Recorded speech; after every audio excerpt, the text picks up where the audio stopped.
Good afternoon, everyone. We're about to start the NATO meeting of foreign ministers here tomorrow and Friday, and the Secretary General is going to open with some remarks about what we plan to do, and then we'll follow that with some questions from you.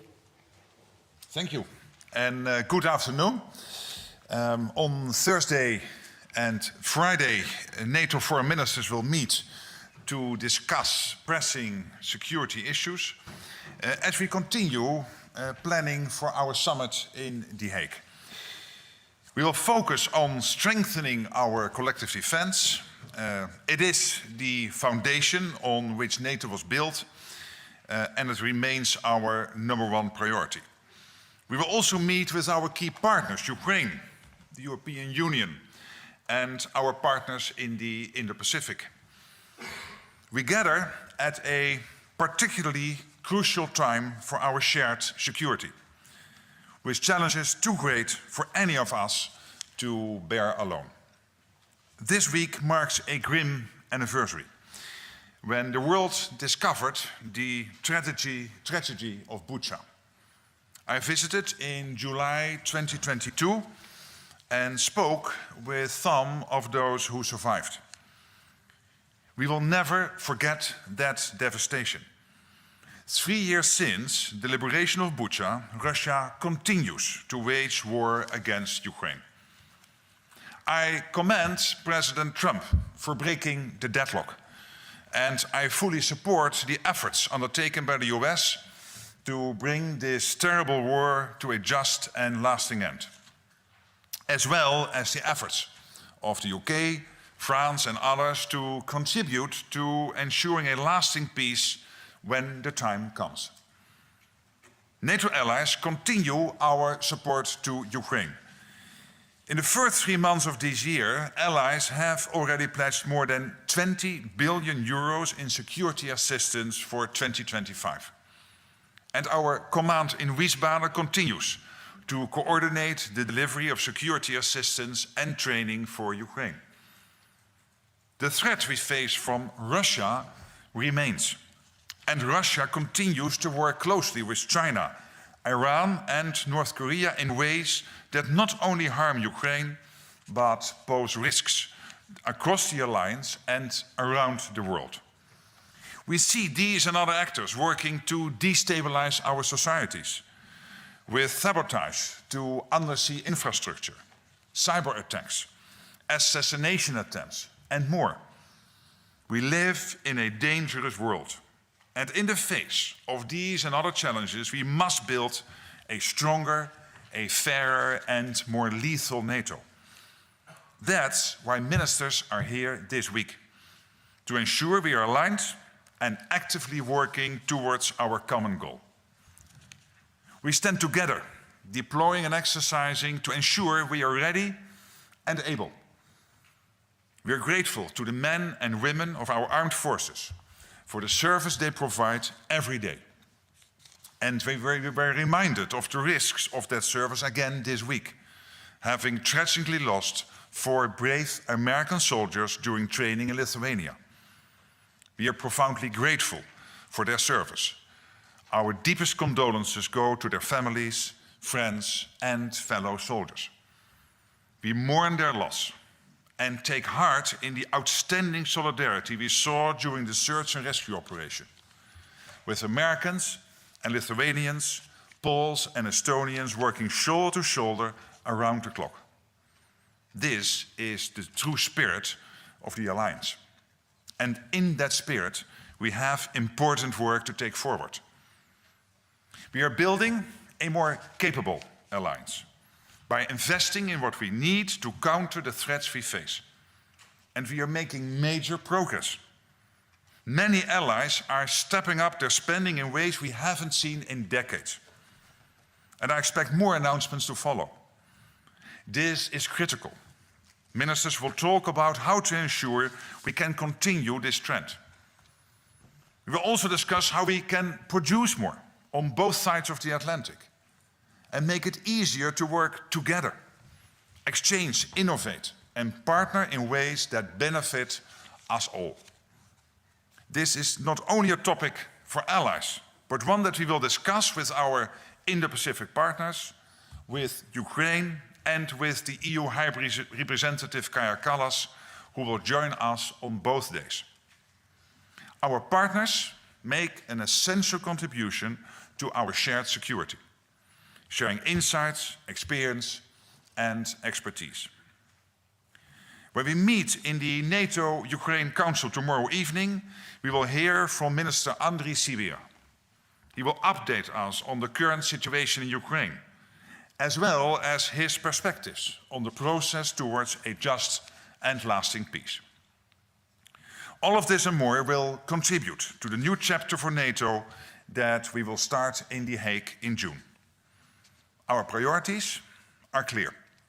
We are building a stronger, fairer, and more lethal alliance. That's what we need to secure our future. And with that, I'm ready to take your questions. All right, let's start over here, second row all the way on my left. Secretary General Andrew Gray from Reuters. As you know, the European Union has set itself the goal of being able to defend itself by 2030. Is that a realistic and wise target to set? Well, we are working together with the EU in a very close cooperation on the white paper, other issues. What we have to make sure of is that we can not only defend NATO territory today, but also in 5 years' time. And that means more spending, it means more defense production, that means for NATO that we will work on the standard setting, on the capabilities.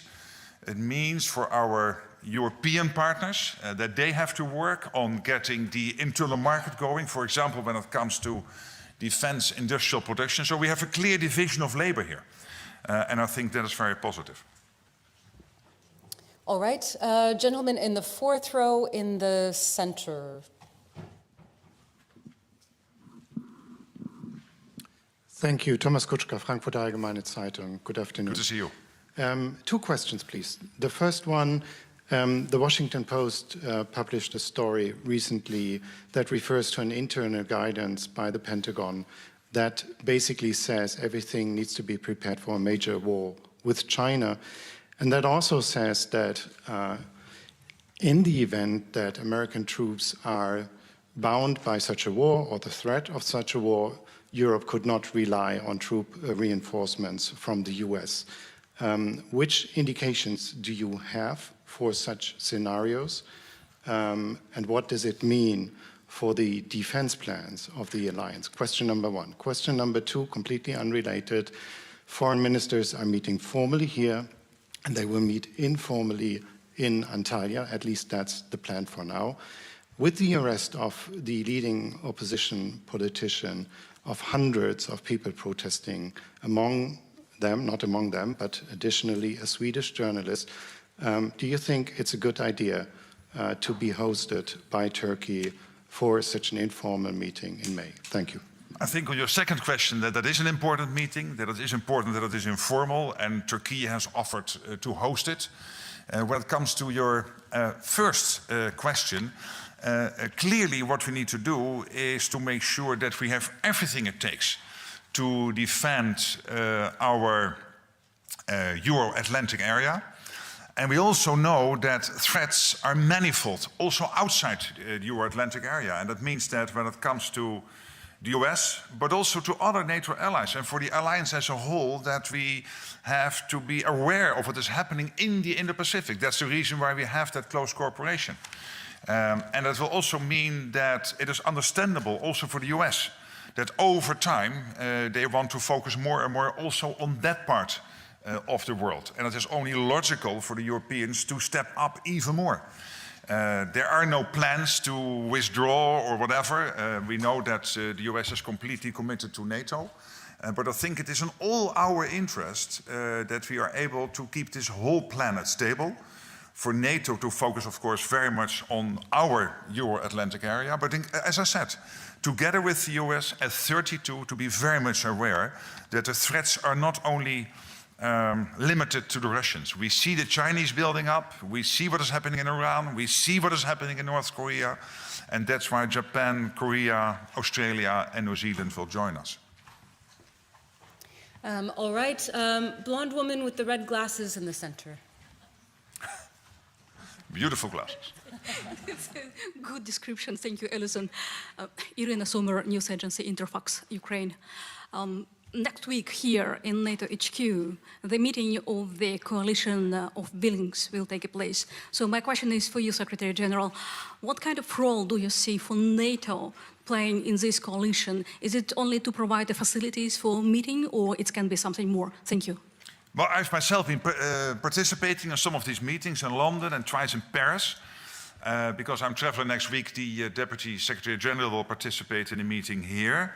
And we are there to advise, but also to hint at the implications of certain plans and what that means for the defense of NATO territory. So that is important. So we are there in an advisory role and also very much explaining the implications of decisions will they be taken. All right, and then just in front of Irina, the gentleman in the blue suit.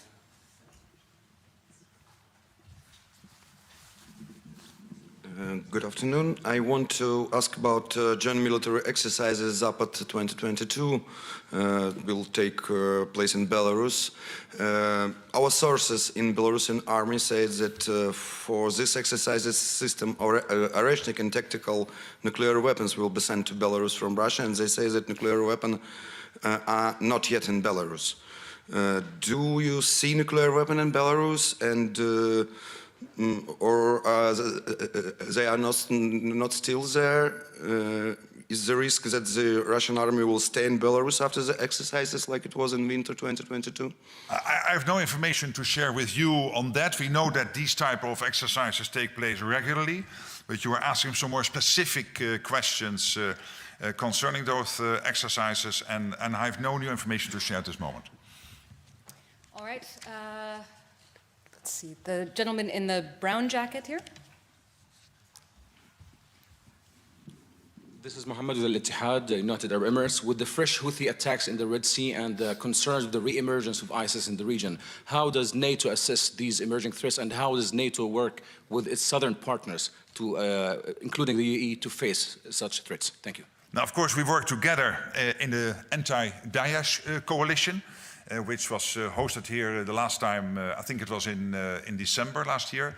Then, of course, as NATO, we are active in Iraq, helping Iraq to build up its own armed forces and also their own Justice Department and the security forces in Iraq through the NATO mission in Iraq. And we have a close cooperation with many of our partners in the southern neighborhood. We had a very successful meeting of the North Atlantic Council with 7 ambassadors from Algeria and Egypt and other countries and Mauritania. And others only, I think it was 2 or 3 weeks ago. So we follow that closely. And obviously it's outside NATO territory, but of course there is a clear interest. All right, gentleman here in the sweater. Secretary General, the President, you've been talking about Putin and about Russia. Western Balkans are again in focus. I'm Kenan Ćosić from Oslobođenje, Sarajevo. The President of Republika Srpska, Milorad Dodik, recently, a few days ago, met with Russian President Vladimir Putin. Given that an arrest warrant has been issued for Dodik in Bosnia and Herzegovina with an international warrant pending Interpol's decision, how does NATO view this meeting in the context of regional stability? And second question, additionally, how do you seize Dodik's stated position that police of Republika Srpska would prevent his arrest in Bosnia and Herzegovina? Well, clearly it's up in the first place to the Bosnian Herzegovina presidency, the 3-member presidency, to take charge of the country. As I explained to them again when I visited now 3 weeks ago. I know some of them are somewhat irritated with the role of the High Representative, Mr. Schmid, and of course other aspects of the Dayton Agreement. But in the end, if they take control of the country, the 3 of them, then they really rule the country. And that is my urge. For NATO, I've made very clear we cannot accept a security vacuum in Bosnia and Herzegovina. We don't want any destabilization there. And of course, when it comes to Dodik, the president of Republika Srpska, and all the court orders and everything happening there, we expect him to basically accept when the independent judiciary is ruling, that he accepts that and that he then behaves accordingly. All right, gentleman in the fourth row here.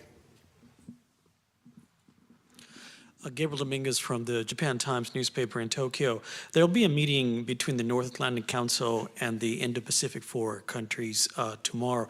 Could you tell us what topics will be on the agenda and what new ways are being considered to deepen cooperation between NATO and these countries? Yeah, it's a very good question, and I'm really looking forward to that meeting and also to my bilateral meeting with the Japanese foreign minister. And this is important because we cannot look at at NATO territory in isolation. We know that all these theaters, the Indo-Pacific, the Euro-Atlantic, what is happening in the Middle East, this is all getting more and more interconnected. Look at what is happening in Ukraine with North Korea, China and Iran getting more and more involved. And of course, the fact that China is rapidly building up its own armed forces, having towards 1,000 nuclear warheads by 2030. So what we will concentrate tomorrow on, I think, no, I expect even, is that we will deepen the cooperation. We will make it more and more and more practical. That means working together on issues like defense, industrial cooperation, exchanging experiences and views, etc. We are learning a lot now from this terrible war in Ukraine. Capturing those lessons through JTEC, the Joint Analysis Center now opened in Poland, which is a joint Ukraine-NATO initiative. We have to make sure when we work with the Indo-Pacific 4 partners that we capture those lessons, that we learn from them, including Australia and New Zealand, but of course also Korea and Japan. And I think that is important. And the good thing here is that it is getting from the meeting is the message more and more to content, to meat on the bone. And that's extremely important. All right, the blonde woman in the blue dress. Hi, Alexandra Filipenko, The Breakfast Show, originally Russia, but in exile in Lithuania. For the sake of international security, who should control Greenland? Denmark is, of course, not controlling Greenland, but it is part of Denmark, in the sense of being part of the Kingdom of Denmark, I should say. It is an independent territory, but part of the Kingdom of Denmark. But of course, your question has to do with this whole issue of how to defend the Arctic, the high north. And this is not only Denmark through Greenland. This is also Iceland, Norway, Finland, Sweden, and Canada, and the United States. 7 NATO allies, the 8th country being Russia, but the other 7 all being in NATO. And we are working more and more closely together because we know what is happening there. We know that the Chinese are making use of the sea lanes opening up. We know that the Russians are more and more arming that part of the world. We know that we have an issue, for example, a very practical issue, that we do not have enough icebreakers. It seems a detail, but it is not. It is important. And on all of this, we are working more and more closely together, NATO getting more and more involved. And I think that is very important. All right, the gentleman in the fourth row, white shirt. Thank you very much. Rickard Husu, Finnish national broadcaster YLE. My question is on defense spending. This week, the Finnish government announced that it will increase national defense spending to 3% by 29. What's your view on this decision? Do you expect similar pledges already before The Hague? Would it be beneficial? And additionally, Finland has also decided to withdraw from the treaty against landmines. What is the broader significance on this for NATO's defense, as also the Baltics and Poland has made similar decisions? Yeah. Thank you. So when it comes to the Ottawa Agreement, that obviously is for individual allies to decide on, so I should not comment. I took note of that, but I'm extremely happy, of course, with the extra spending Finland has pledged. I think even if you figure in the cost of conscription in Finland, it brings you up to 3.5% by 2029, if I'm correctly informed. So it is really a surge, and we see this all over NATO now. Look what Germany is doing, opening up 500 billion extra in defense spending. The Europeans coming up with 800 billion extra. Finland, indeed, but also the announcements by Denmark, by Sweden, by the Czech Republic, by so many others. I mean, I'm now forgetting probably one or two, so sorry for that. But also that many countries who are not yet at 2% are more and more getting to a place where they want to commit to 2%, potentially even before the summit in The Hague. All these rumors are now floating around. And I think this is really a surge. Already we have seen defense spending on aggregate since 2017 in Canada and the European part of NATO going up by 700 billion. But the last couple of months, the numbers coming in it's really staggering. It is impressive, and it is needed because we have this Russian threat, we have the Chinese build-up, we have this connection with North Korea and Iran, so we have to defend ourselves, and we can defend ourselves now. But if this surge would not have happened, and hopefully will continue to happen, we could not defend ourselves in 5 years, and that is why this is so much needed. Thanks. Terry. Back here, sorry. Yes, hi. Hi, Terry Schultz with NPR today. I was touched that you began the press conference by mentioning Bucha. And your predecessor visited Bucha and said that what happened there was basically an unspeakable crime and that those responsible should be brought to justice. Since then, the U.S., which was contributing personnel and funding to investigations into Russian war crimes, alleged Russian war crimes like in Bucha, they've withdrawn that funding and that personnel. What is your position on that? Do you also believe that those responsible for these atrocities must be brought to justice, that there must be accountability for these crimes to have a Europe that is stable in the future, that these cannot be these crimes must be accounted for, and would you like to see the U.S. continue supporting that effort? Well, obviously, those who are responsible for Bucha and for so many other crimes have to be brought to justice, yes. But when it comes to the other part of the question, our focus now has to be on making sure that we can end this war in a way that Putin will never, ever try again to capture 1 square mile or kilometer of Ukraine or of a part of NATO territory. And that a ceasefire / a peace deal in Ukraine will be lasting, will be enduring. That has to be our main focus at the moment. So I'm not going to comment on every policy decision within every ally every day. That's impossible for me. But your general question, absolutely yes, we have to bring those responsible to justice. And we have to really focus on making sure that this war ends in a way that, again, as I said, it will never happen again. All right, and just behind Terry, Max. Thanks a lot, Secretary General. Donald Trump is about to announce tariffs that will hit both foe and friend of the US. I don't want you to comment specifically on the tariffs that are coming, but are you afraid that this sort of trade war that it could spark will have an impact and undermine the alliance?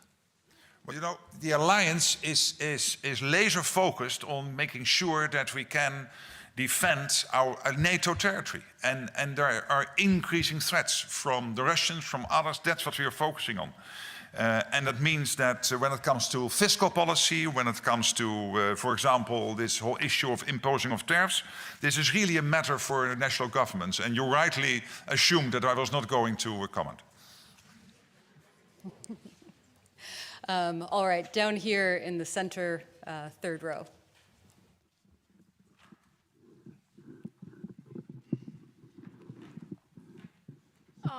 Hi. Hi. Mr. Secretary General, I wanted to ask about Moldova. So recently, 3 Russian diplomats were expelled from Chisinau after it was demonstrated the involvement of the Russian Federation embassy in the transportation of a convicted Moldovan member of the parliament to the Transnistrian region. And in reply, Russia says that serious consequences will follow. And Moldova has parliamentary elections soon, and as we all know, Moldova is also a target of cyber attacks. So can we expect an evolution of relations between Moldova and NATO in order to protect Moldova from the foreign interferences? Thank you. We have a strong cooperation with Moldova, with Chisinau, with President Sandu. She visited me in December. We know each other very well, this role, but also in my previous job in the Netherlands, we worked very well together. And obviously, wherever we can help, and we do a lot together, but whatever we can do more of, we will do so. It's not always wise for me to tell you everything, keep our enemies a bit guessing, but you can be assured there is a close cooperation. All right, and just behind her, the gentleman in the fourth row. Yes. Thank you for the floor. Dmitry Shkurko, National News Agency of Ukraine. Secretary General, Russia officially denied the US proposals for ceasefire in Ukraine, saying that it does not meet the core Russian demands.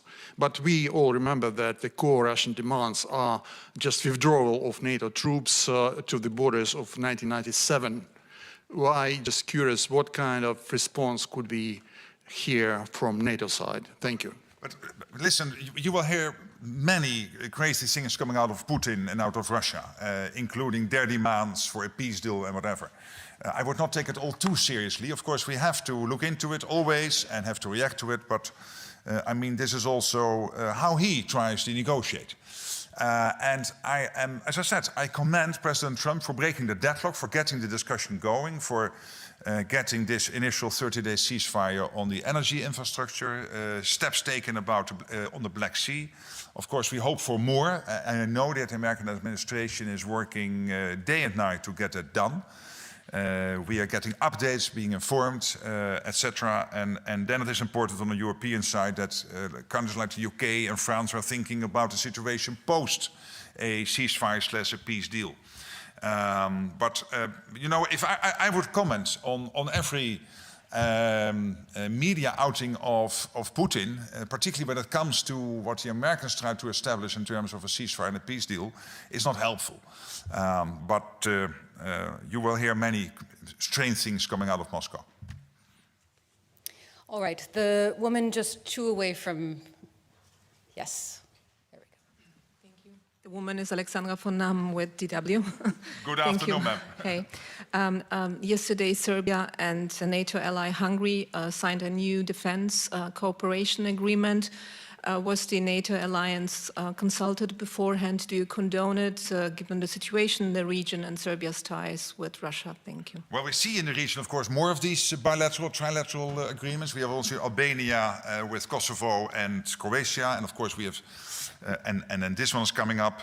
I mean, this is outside. NATO is not party to this, so this is not concerning the alliance. All right, the woman in the third row in the black.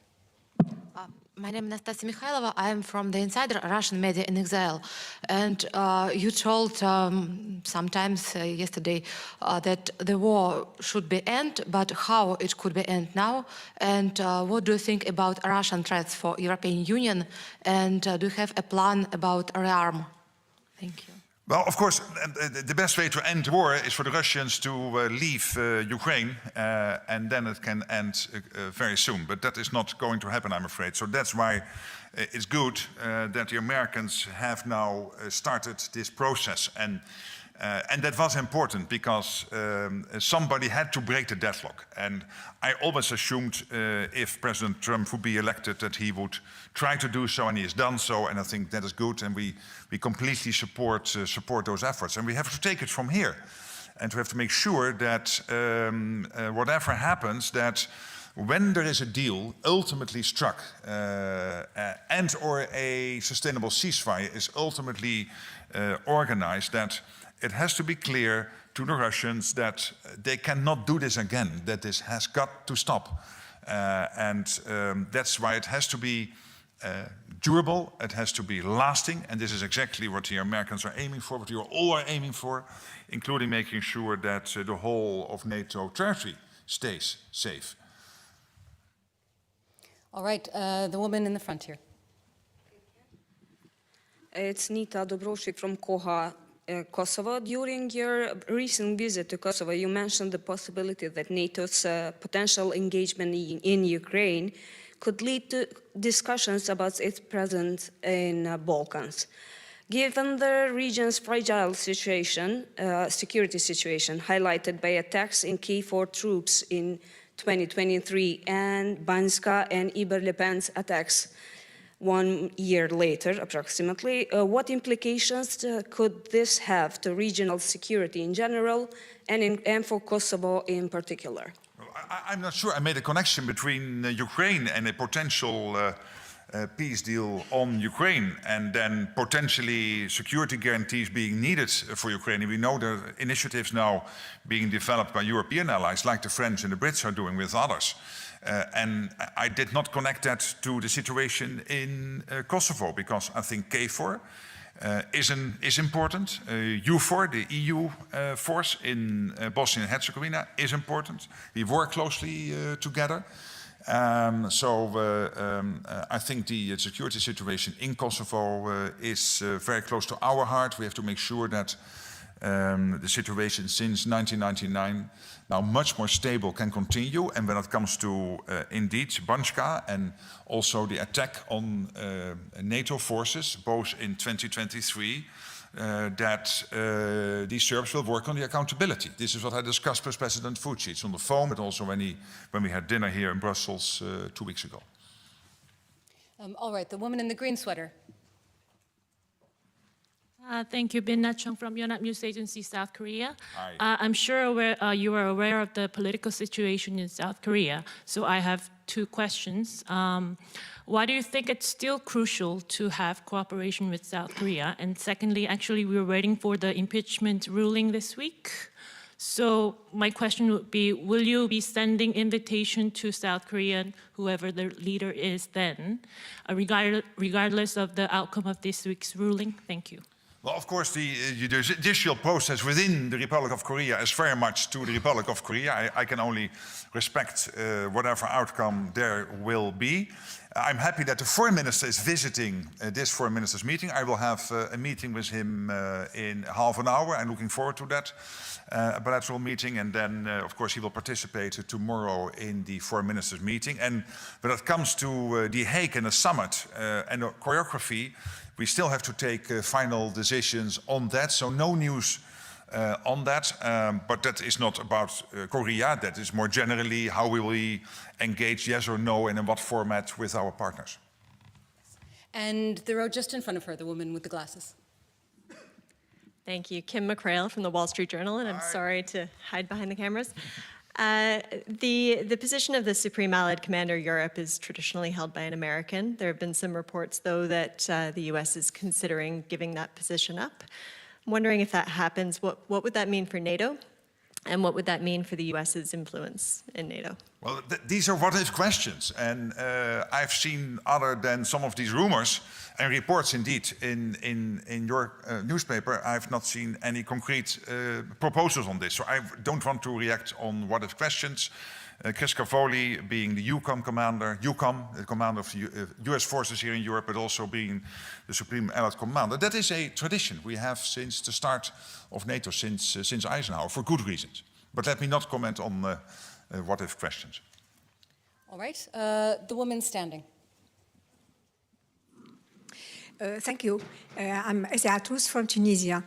I really would like to notice that there is a group of Arab journalists from the Middle East and North Africa within this group. Secretary General, I really appreciate your comments on Ukraine. You said that you want to pursue the war criminals in justice, and your positive message to Ukrainian people was because of the Russian aggression. Knowing that, tomorrow, Gaza might be on the agenda. So are you concerned about the situation in Gaza? Is there any single step to stop the bloodshed, to save children in Gaza, to stop the killing, the daily killing and the starvation of people there under the eyes of the world? Thank you. Of course, we are following the situation in the Middle East, and particularly in Gaza and Lebanon. And your question is very much to Gaza. We follow that very closely. At the same time, this is a question which is really being addressed at the level of the individual allies. They are navigating the crisis, so there's no role for NATO here. When it comes to NATO and a close cooperation with the southern neighborhood, including with Tunisia and other countries, Algeria and Morocco and Mauritania and Egypt and Israel and others, this is about security cooperation. How can we help each other? How can some, like in Mauritania or in, and so, by the way, Jordan, a very important partner there, like we're doing in Iraq. How can NATO help to make sure that we apply our knowledge to help these countries to build up their own armed forces, their own security forces, etc. But when it comes to Gaza itself and the situation there, it's up to individual allies to navigate that situation. All right. I know that we'll have more questions than we have time to answer, but we do have a few more minutes. So let's come to the woman in blue here on the aisle. Hi, good afternoon. Isabel Schäfers, German TV, ZDF. I have a question on defense spending. We know that Donald Trump wants 5%, but only for the allies, not for the US. On this special topic, but also more general, do the European allies need to do basically everything that the US requests now in order to keep the US within NATO? Well, first of all, as I said, let's celebrate the fact that we have added in aggregate by now several hundred billion since 2017, and that the last couple of months, including your country, I mean, you guys are leading the way, the Germans, the $500 billion extra in defense spending is staggering. What we will have to do in the run-up to The Hague is to assess, and this is a process we have in place in NATO, the defense planning process. We have to assess exactly what are the targets we need to achieve. Based on those targets, which gaps do we have? We have already identified a few. For example, the fact that we need more long-range capabilities, that we need more air defenses, that when it comes to our land forces, our armies, we need to invest more there. Including in the way they are outfitted, etc. So on all these issues, and logistics, and command and control, etc. So there will, when you look at the aggregate number, and it is not finalized yet, we will finalize that whole process early June with the defense ministers, you can assume that, as I said before, that you will have to spend considerably north of 3%, to reach these targets, to close the gaps, to make sure that we can keep ourselves safe in this part of Europe. And that is driving us at the moment. But whilst we are working on those targets, we see these staggering amounts of money coming in. And that is important. That means that Europeans are stepping up. And that's crucial because of the threats from Russia and the increasing threats from China, but also Iran and North Korea. All right, staying in the same row, the woman in green. Hi, I'm here. Sorry, yeah. Hi, goedemiddag. Lisa Hesselund from Danish TV2. I would like to return to the question regarding Greenland. Yes. I hear your point on the necessity to have a larger presence in the Arctic, but we have a situation where one NATO ally is threatening another NATO ally with taking control of its territory. So my question is, why won't you go into that discussion? Why is that? And also, isn't there a credibility problem here when we have this situation, we have these threats, and you won't distance yourself as Secretary General to these threats? Normally, we also hear similar things coming out of Russia, but why don't you want to go into this specific debate? Thank you. Because what I want to do is to have us focus on the issue at hand. And the issue at hand here is the defense of the Arctic, and that is much broader than Greenland. Of course, Greenland is part of the Arctic, but as I said, Denmark, through Greenland, is one of the 7 countries, the US itself, Canada, Iceland, Norway, Finland, Sweden. They are all part of the High North, and we have some serious issues to address. With the Chinese using the sea lanes, with the Russians rearming the region. And I want us to concentrate on that issue and be very much focused on this, because there is a real issue there, which goes really beyond Greenland, it's only Greenland.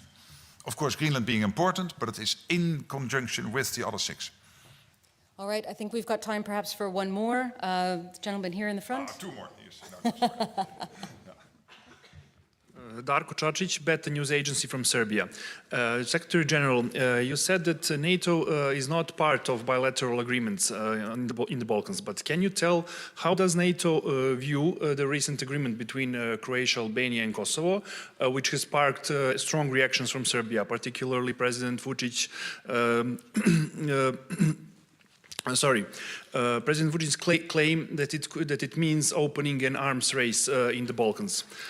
Given that Croatia and Albania are NATO member states, what implications does that agreement have on regional security and stability?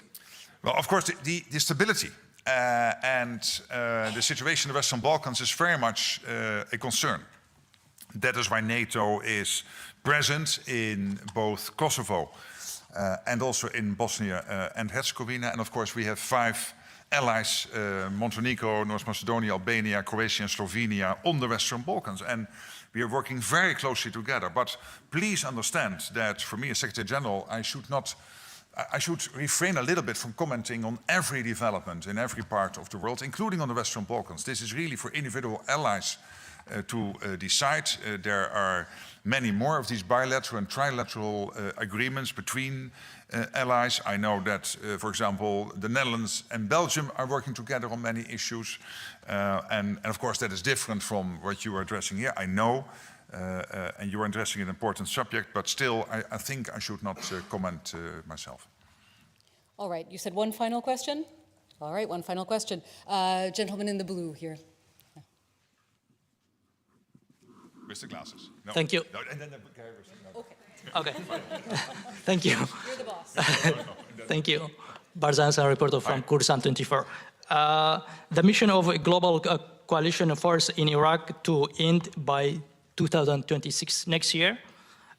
You are, as a NATO, are you going to end as well, or you are going to stay, like the training forces? And the second question, back to February, during the mission conference in Germany, you have had a meeting with the president of the Iraqi Kurdistan region. Could you tell us something about that meeting? Thank you. Yeah, that was a very positive meeting. We know each other very well in my previous role, and it is important, I think, to continue that conversation. So I was very happy to have that opportunity in Munich. Of course, I cannot disclose what we discussed in detail, but it was a very cordial meeting, re-establishing our relationship. And when it comes to Iraq, of course, we are there at the invitation of the Iraqi government, helping Iraq to develop its armed forces and develop its security forces. Of course, when there are changes to the overall security infrastructure, because, for example, the Americans potentially taking down some of their troop levels there because of the discussions they have with Iraq, that could have an implication for the NATO mission in Iraq. And then we will navigate that with the Iraqi authorities. So you can be assured that we will always be in front of that. All right, and then very final question to the gentleman in the glasses and the blue shirt. Yes, thank you very much. Michel Kerris, NRC Amsterdam. And now you have to ask a nice question. That's a nice question, okay. Okay. So there was quite a few issues have raised considerable concern about the cohesion in NATO. Think about Greenland, think about the direct contacts between the US and Russia without Europe being present. How would you characterize the atmosphere in your house at this moment? Well, as I said last week in Warsaw, I know there has been some tough language. I know that there have been allies, for example, on this side of the pond, being worried about the long-term commitment of the US to NATO. And I was in the White House, but before I went to the White House, we had President Macron there and Prime Minister Starmer. And on so many other occasions, the Americans have stated again and again, we are committed to NATO, we are committed to Article 5. This commitment comes with a clear expectation, the expectation that on this side of the Atlantic and Canada, we will spend more, commit that we will really deliver on the 2%, and then move upwards because of these gaps we still have in this part of NATO to deliver on all the targets. And that's the process we are in the middle of. And in the meantime, the hundreds of billions are rolling in as we speak. And that will continue, no doubt, over the coming days and weeks is my expectation. And we have to do this because of the Russian threat and because of the increasing China threat. So let's not be naive about that. And But I'm absolutely convinced this alliance is there to stay with the US. Their commitment is absolutely clear. We want to do more together in the Pacific even, and we want to work on many issues, including in the Arctic, and I think that is also positive. All right, thank you very much, everyone. We'll be back on Friday afternoon, so if we didn't hear from you today, hopefully we'll get you in then. Thank you so much. Great, see you later this week.